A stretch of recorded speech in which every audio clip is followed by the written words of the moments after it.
this place, we can't say the same for the world around us. Our shared values, like the importance of democracy, good governance, and the international legal order, are under pressure worldwide. But fortunately, over those 9 years, much has also stayed the same, including the excellent relationship between our two countries, India and the Netherlands. And today we're taking that relationship a step further with the announcement of our strategic partnership.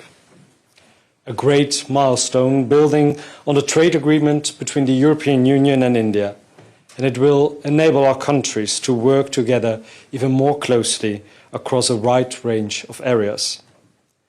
Together we can drive ambitious innovation to strengthen both our countries in clean energy, water management, defense, and in high-tech and semiconductor industries. And some of these areas may be new to our bilateral relationship, but our cooperation itself is not. In our long shared history, we've learned that we have a great deal to offer each other. And it gives me great pleasure to highlight that message together with you as we launch this strategic partnership between India and the Netherlands. Thank you, Honourable Prime Minister, and you honour us with your visit. Excellency, मेरा और मेरे delegation का गर्मजोशी से स्वागत के लिए मैं आपका बहुत बहुत धन्यवाद करता हूं। लगभग एक दशक बाद नीदरलैंड की यात्रा करके मुझे बहुत खुशी हो रही है। पिछले एक दशक में भारत नीदरलैंड पार्टनरशिप ने उल्लेखनीय प्रगति की है। एक्सेलेंसी, हम नीदरलैंड को भारत के सबसे महत्वपूर्ण पार्टनर में से मानते हैं। नीदरलैंड भारत के टॉप 5 इन्वेस्टर्स में से एक है। हमारे हिस्टोरिकल, कल्चर और पीपल टू पीपल टाइज भी बहुत गहरे हैं। डेमोक्रेटिक वैल्यूज, मार्केट इकोनॉमी और रिस्पॉन्सिबल बिहेवियर, ये हमारी साझी सोच का हिस्सा है। पानी, स्वास्थ्य और शिक्षा जैसे क्षेत्रों में हमारा सहयोग हमारे लोगों के जीवन को बेहतर बना रहा है। इसी बढ़ते हुए सहयोग को देखते हुए 2023 में भारत की G20 प्रेसिडेंसी के दौरान हमने नीदरलैंड को गेस्ट कंट्री के रूप में आमंत्रित किया था। हमें बहुत खुशी है कि फरवरी में भारत में आयोजित AI इम्पैक्ट समिट में भी नीदरलैंड के पूर्व प्रधानमंत्री ने भाग लिया था। एक्सेलेंसी, भारत विश्व का सबसे युवा देश और विश्व की सबसे तेज गति से बढ़ रही मेजर इकोनॉमी है। आप नीदरलैंड और यूरोपियन लीडरशिप की नई पीढ़ी को रिप्रेजेंट करते हैं। हमें नीदरलैंड की एक्सपर्टीज और भारत की स्पीड और स्केल को हर क्षेत्र में जोड़ना चाहिए। इनोवेशन, इन्वेस्टमेंट, सस्टेनेबिलिटी और डिफेंस जैसे क्षेत्रों में सहयोग को नए आयामों तक पहुंचाना है। इसी साझा दृष्टि के साथ आज हम भारत नीदरलैंड संबंधों को स्ट्रेटेजिक पार्टनरशिप के स्तर पर ले जा रहे हैं। एक बार फिर आपके स्वागत के लिए आपका बहुत बहुत धन्यवाद। के बीच आज एक नया अध्याय लिखा जा रहा है और भारत नीदरलैंड के बीच ये कुछ महत्वपूर्ण क्षेत्रों पर MOUs का आदान प्रदान चल रहा है इस समय। और ये तस्वीरें साफ तौर पर बयां कर रही हैं कि भारत और नीदरलैंड अपने रिश्तों को और मजबूती देने के लिए इन MOUs के जरिए आगे के नए क्षेत्रों पर काम करने के लिए तैयार है। और कुछ देर पहले जब ओपनिंग रिमार्क्स हम सुन रहे थे प्रधानमंत्री नरेंद्र मोदी और नीदरलैंड के प्रधानमंत्री के, तो साफ तौर पर ही बताया जा रहा था कि कैसे इनोवेशन को लेकर, टेक्नोलॉजी को लेकर, टेक्नोलॉजी ट्रांसफ़र को लेकर, साथ ही सेमीकंडक्टर के क्षेत्र में यहाँ भारत और नीदरलैंड आगे काम करने के लिए, एक दूसरे के साथ सहयोग करने के लिए आगे बढ़ चुका है। और ये एमओयूज़ जो जिन क्षेत्रों में आज ये आदान प्रदान हुआ है, हस्ताक्षर हुए हैं जिन एमओयूज़ को लेकर, ये साफ तौर पर दर्शा रहे हैं कि भारत नीदरलैंड को अपना एक महत्वपूर्ण सहयोगी देश, सहयोगी पार्टनर मानता है। और इस दिशा में कई कदम आज उठाए गए हैं जो कहा जा रहा है कि ये दोस्ती में एक नया पड़ाव लेकर आएंगे। और जब आपने प्रधानमंत्री नरेंद्र मोदी के ओपनिंग रिमार्क्स को सुना तो वो बता रहे थे कि कैसे इनोवेशन हो, इन्वेस्टमेंट हो, सस्टेनेबिलिटी हो या डिफेंस हो, भारत नीदरलैंड के साथ आगे सहयोग करने के लिए तत्परता से आगे बढ़ता हुआ नजर आ रहा है। और वहीं नीदरलैंड के प्रधानमंत्री ने भी जब अपना वक्तव्य दिया तो कुछ इसी तरीके की गर्मजोशी उनमें भी साफ तौर पर दिखाई दी कि रणनीतिक रूप से इस साझेदारी को अब कैसे नए आयाम दिए जाए, कैसे और आगे बढ़ाया जाए। और जिस क्षेत्रों में कहीं ना कहीं ये साझेदारी हो रही है उसमें कहा जा रहा है कि वाटर मैनेजमेंट हो सकता है, सेमीकंडक्टर एक बड़ा क्षेत्र है, टेक्नोलॉजी ट्रांसफ़र हो, ऐसे कुछ महत्वपूर्ण क्षेत्र है जिसको लेकर चर्चाएं हुई हैं भारत और नीदरलैंड के प्रतिनिधिमंडल स्तर की वार्ता में। और अब ये तस्वीरें जो आप देख रहे हैं वो एमओयू का आदान प्रदान हुआ है। कई क्षेत्रों में ये एमओयूज़ पर हस्ताक्षर हुए हैं जिसको लेकर आप देख रहे हैं कि दोनों देशों के प्रतिनिधियों के बीच ये एमओयूज़ का आदान प्रदान हो रहा है। और ये जो प्रधानमंत्री नरेंद्र मोदी और नीदरलैंड के प्रधानमंत्री का ये हैंडशेक है, ये मित्रता को दर्शाता है, ये दोस्ती के एक नए अध्याय को यहाँ लिखता हुआ दर्शा रहा है। आपको बता दें कि प्रधानमंत्री नरेंद्र मोदी 5 देशों की यात्रा पर है और दूसरे चरण में प्रधानमंत्री नीदरलैंड की यात्रा पर है। और नीदरलैंड की इस यात्रा में ये एमओयूज़ का आदान प्रदान हो रहा है जो कई महत्वपूर्ण क्षेत्र बताए जा रहे हैं जिस पे भारत और नीदरलैंड आगे हाथ बढ़ाने और हाथ मिलाने और साथ ही रिश्तों को और मजबूती और गति देने के लिए आगे बढ़ रहा है। तो कैसे हमने देखा कि प्रधानमंत्री नरेंद्र मोदी ने जब अपने ओपनिंग रिमार्क्स में कहा कि लोकतांत्रिक मूल्य हो या रिस्पॉन्सिबल बिहेवियर हो, कैसे भारत और नीदरलैंड एक दूसरे के साथ साझा मूल्यों पर काम करने के लिए तैयार हैं। और साथ ही साथ प्रधानमंत्री नरेंद्र मोदी ने और भी कई बड़ी बातों का जिक्र किया था कि कैसे नीदरलैंड एक गेटवे है यूरोप के साथ व्यापार करने के लिए। और भारत और यूरोप के बीच जो मुक्त व्यापार समझौता हुआ है जिसे मदर ऑफ ऑल डील्स कहा जा रहा है, उसके बाद नीदरलैंड की यात्रा एक और गति प्रदान करेगी यूरोप के इस महत्वपूर्ण देश में जहां सेमीकंडक्टर को लेकर, टेक्नोलॉजी ट्रांसफ़र को लेकर लगातार कई काम हो रहे हैं। और जो डच कंपनियां हैं वो भारत में निवेश करने के लिए इस समय पूरी तरीके से तैयार हैं। और उन्होंने कहा कि प्रधानमंत्री ने कहा कि ये जो डच कंपनियां हैं ये सिर्फ ब्रांड नहीं है हमारे भारत का, ये हमारे देश में भारत और नीदरलैंड की दोस्ती के ब्रांड एम्बेसडर हैं। और कुछ इसी तरीके से निवेश और व्यापार में भी अब आगे गति मिलती हुई नजर आएगी। और ये व्यापार जो है उसको और विस्तार यहाँ से मिलेगा जब भारत और नीदरलैंड के जो बीच जो एमओयूज़ हुए हैं उसका इम्प्लीमेंटेशन होगा। और ये साफ तौर पर रोजगार सृजन हो या दोनों देशों की अर्थव्यवस्था हो, उन दोनों दिशाओं में ये मजबूती देता हुआ नजर आएगा। और जिस तरीके से वैश्विक परिस्थिति को देखे, वैश्विक परिदृश्य को देखे, इस समय वैश्विक अनिश्चितताओं के दौर में जब प्रधानमंत्री नरेंद्र मोदी की ये 5 देशों की यात्रा हो रही है उसको बेहद अहम और खास माना जा रहा है। क्योंकि एक तरफ हम देख रहे हैं कि पश्चिम एशिया में वैश्विक जो संकट है उससे दुनिया के कई देशों पर इस समय ऊर्जा संबंधी चुनौतियां हैं। और ऐसे में भारत का नीदरलैंड की तरफ ये रुख करना और यूरोप के एक महत्वपूर्ण देश का ये दौरा करना साफ तौर पर दर्शा रहा है कि भारत किस तरीके से नीदरलैंड के साथ कूटनीतिक और रणनीतिक संबंधों को मजबूत बनाने की दिशा में अब आगे बढ़ चला है।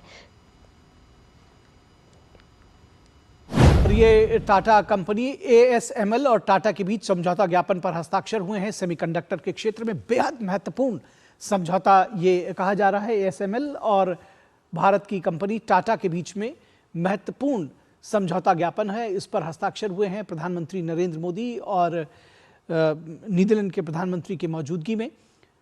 तो बहुत महत्वपूर्ण, जिस कंपनी हम ASML की चर्चा कर रहे थे और भारत की जो महत्वपूर्ण और विशेष कंपनी है टाटा, जो भारत के घर घर तक सभी उसके विषय में जानते हैं, उसके उन कंपनी के दोनों कंपनियों के बीच में सेमीकंडक्टर क्षेत्र में बेहद महत्वपूर्ण समझौता हुआ है। ASML टाटा के बीच समझौता ज्ञापन पर हस्ताक्षर हुए हैं। बहुत महत्वपूर्ण ये समझौता है और इस समझौते की डिटेल्स भी हम आपको थोड़ी देर में बताएंगे।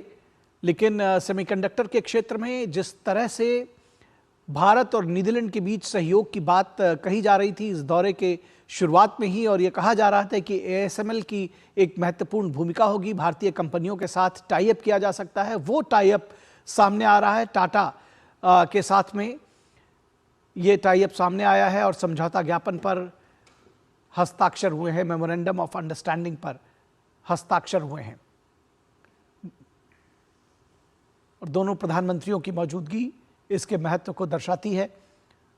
और जिसको कहते हैं कि सेमीकंडक्टर के क्षेत्र में भारत एक वर्ल्ड लीडर बनने की उसकी आकांक्षा है, उसकी क्षमता भी है। और इस दिशा में जो इस तरह के समझौते हैं, दोनों देशों की महत्वपूर्ण कंपनियों के बीच में आपस में समझौता, निजी क्षेत्र का समझौता, और सरकार के संज्ञान में या सरकार के संरक्षण में, तो ऐसे में ये लीप्स एंड बाउंड्स सेमीकंडक्टर क्षेत्र में दोनों के लिए, भारत के लिए ही नहीं बल्कि नीदरलैंड के लिए भी, और नीदरलैंड के पास सेमीकंडक्टर क्षेत्र की महत्वपूर्ण टेक्नोलॉजी है और भारत के पास जिजीविषा है, इच्छा है, कुशल पेशेवर हैं। और इसको भारत का एक बड़ा बाजार है, 140 करोड़ लोगों का देश है, और इस सेमीकंडक्टर क्षेत्र में महारत हासिल करके भारत इसमें एक वर्ल्ड लीडर बनने का आकांक्षी है। और उस दिशा में ये एक बेहद महत्वपूर्ण कदम कहा जा सकता है। ASML और टाटा के बीच में बेहद महत्वपूर्ण समझौता ज्ञापन पर हस्ताक्षर। ये तस्वीरें ऐतिहासिक कही जाए तो गलत नहीं होगा, क्योंकि आने वाले दिनों में इसका प्रभाव, इसका परिणाम दूरगामी भी होगा और एक जिसको कहते हैं कि पूरे सेमीकंडक्टर क्षेत्र में एक इसका बहुत बड़ा प्रभाव होगा। दोनों प्रधानमंत्रियों की मौजूदगी में ये समझौता ज्ञापन पर हस्ताक्षर हुए। तो प्रधानमंत्री नरेंद्र मोदी के नीदरलैंड दौरे का ये एक महत्वपूर्ण अगर टेक अवे कहा जाए तो गलत नहीं होगा। बहुत सारी बातें, बहुत सारी जिसको कहते हैं कि रणनीतिक साझेदारी पर चर्चा हो रही है, विविध विषयों पर चर्चा हो रही है, टेक्नोलॉजी ट्रांसफर से लेकर के AI। लेकिन जब हम सेमीकंडक्टर और चिप की बात करते हैं तो ASML की बात नीदरलैंड में जब हम करें तो बेहद महत्वपूर्ण हो जाता है।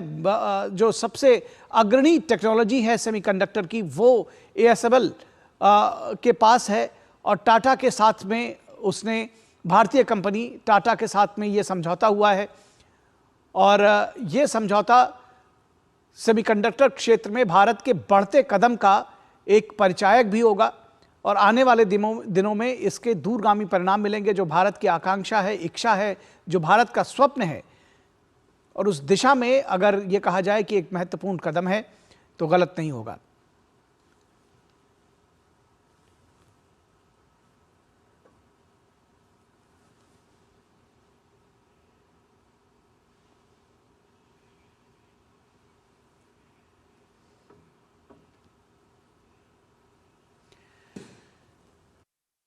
समझौता टाटा और ASML। आप सबको मेरा नमस्कार। आज यहाँ दुनिया की सबसे इनोवेटिव कंपनीज के लीडर्स के बीच होना मेरे लिए बहुत खुशी की बात है। आज 300 से अधिक डच कंपनीज इंडिया स्टोरी का हिस्सा है। आपके विजन और भारत पर कॉन्फिडेंस के कारण ही नीदरलैंड यूरोप से भारत का लार्जेस्ट इन्वेस्टर और सेकंड लार्जेस्ट ट्रेडिंग पार्टनर बना है। फ्रेंड्स, आपकी कंपनीज भारत में सिर्फ जाने माने ब्रांड्स ही नहीं, बल्कि भारत नीदरलैंड मित्रता के ब्रांड एम्बेसडर्स भी है। हमें बहुत खुशी है कि NXP फिलिप्स और प्रोसेस भारत की टैलेंट के साथ वर्ल्ड लीडिंग सॉल्यूशन बना रही है। APM, डामेन, रॉयल वोपाक जैसी कंपनीज भारत के पोर्ट, शिपिंग और लॉजिस्टिक्स सेक्टर को ट्रांसफॉर्म कर रहे हैं। तो कई और एग्रीकल्चर और सस्टेनेबिलिटी में भारत के साथ मिलकर दुनिया के लिए एक बेटर फ्यूचर सुनिश्चित कर रहे हैं। कुछ ही समय पहले ASML और टाटा के बीच MOU हुआ। अब ASML की इक्विपमेंट से भारत में सेमी कंडक्टर चिप बनेंगे। आज आप सभी की बातों में भारत के प्रति ऑप्टिमिज्म साफ दिखाई दे रहा है। इस ऑप्टिमिज्म को आउटकम में बदलना ये हमारी गारंटी है। फ्रेंड्स, आज का भारत स्केल और स्टेबिलिटी का प्रतीक है। स्केल की बात करें तो हम दुनिया की फास्टेस्ट ग्रोइंग मेजर इकोनॉमी भी है और दुनिया का सबसे बड़ा टैलेंट पूल भी है। इंफ्रास्ट्रक्चर, क्लीन एनर्जी या फिर कनेक्टिविटी, भारत की स्पीड को विश्व में कोई मैच नहीं कर सकता। इसी कारण पूरे विश्व के ग्रोथ में आज भारत 17% योगदान दे रहा है। और स्टेबिलिटी के विषय पर तो विश्व के सबसे बड़े लोकतंत्र के प्रधानमंत्री के रूप में सेवा करते हुए आज ही के दिन मेरे 12 वर्ष पूरे हुए हैं। इन 12 वर्षों में कंटिन्यूअस रिफॉर्म्स से हमने अपना इकोनॉमिक DNA ट्रांसफॉर्म किया है। हमारी दिशा स्पष्ट रही है। प्राइवेट सेक्टर को पॉलिसी प्रेडिक्टेबिलिटी देना और उनके लिए अवसर बढ़ाना। स्पेस, माइनिंग या न्यूक्लियर एनर्जी, हमने हर क्षेत्र को प्राइवेट सेक्टर के लिए खोल दिया है।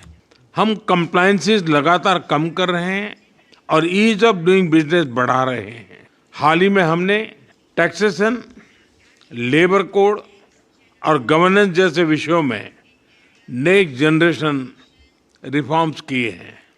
अब भारत में मैन्युफैक्चरिंग करना बहुत ही कॉस्ट इफेक्टिव हो रहा है। इलेक्ट्रॉनिक्स, जो पहले भारत का बड़ा इंपोर्ट आइटम था, आज भारत का सबसे बड़ा एक्सपोर्ट आइटम बन गया है। इस मैन्युफैक्चरिंग ग्रोथ को नेक्स्ट लेवल पर ले जाने के लिए हम कई महत्वपूर्ण सेक्टर्स में इंसेंटिव्स भी दे रहे हैं, जिसका लाभ उठाकर आप पूरे विश्व के लिए इंडिया में मैन्युफैक्चर कर सकते हैं। इसी तरह सर्विसेज सेक्टर में भी भारत अपने टैलेंट के बल पर एफिशिएंसी और इनोवेशन का इंजन बन गया है। विश्व की सभी टेक्नोलॉजी कंपनीज ने भारत में अपनी ग्लोबल कैपेबिलिटी सेंटर खोली है। हम आप सभी को भी भारत में डिजाइन एंड इनोवेट करने के लिए आमंत्रित करते हैं और इसके लिए आज से बेहतर समय कोई नहीं हो सकता। फ्रेंड्स, वर्ष 2026 से भारत और यूरोप संबंधों में एक नए गोल्डन एरा की शुरुआत हुई है।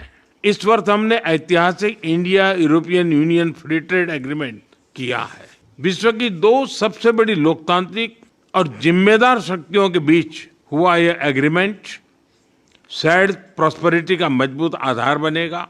इस FTA के कुल पोटेंशियल को अनलॉक करने के लिए प्राइम मिनिस्टर येतेन और मैं आज कई महत्वपूर्ण निर्णय लेने जा रहे हैं। हम भारत नीदरलैंड की इस ट्रस्टेड पार्टनरशिप को एक स्ट्रेटेजिक पार्टनरशिप बनाने जा रहे हैं। हम ग्रीन हाइड्रोजन में एक महत्वाकांक्षी ज्वाइंट रोड मैप लॉन्च करने जा रहे हैं। हम टेक्नोलॉजी में हमारे संबंधों को फ्यूचर रेडी बनाने जा रहे हैं। हम दोनों देशों के बीच टैलेंट मोबिलिटी, यूनिवर्सिटी पार्टनरशिप और ज्वाइंट R&D को भी और सुदृढ़ करने जा रहे हैं। यानी the future of India Netherlands partnership is brighter than ever before. Friends, Bharat और नीदरलैंड के बीच मजबूत हो रही स्ट्रेटेजिक पार्टनरशिप हमारे बिजनेस रिलेशंस को नई प्रेरणा दे रही है। इस दिशा में तेजी से आगे बढ़ना अब आपके हाथों में है। मुझे पूरा विश्वास है कि अब आप भारत में अपना स्कोप, इन्वेस्टमेंट और एम्बिशन बढ़ाएंगे और आपके साथ पूरे यूरोप का इनोवेशन इकोसिस्टम भी भारत आएगा। फ्रेंड्स, नीदरलैंड में कहावत है, ships are safe in harbour but ships are not built to stay in harbour. Dutch business community से बेहतर यह बात कौन समझ सकता है। आपका देश सदियों से नए अवसरों की खोज में आगे बढ़ता रहा है। मैं आपको आश्वासन देता हूं, भारत में आपकी ये खोज सफल होगी और सार्थक भी। अब आपको भारत में और बोल्डली वेंचर करना है। बेडांट बहुत बहुत धन्यवाद।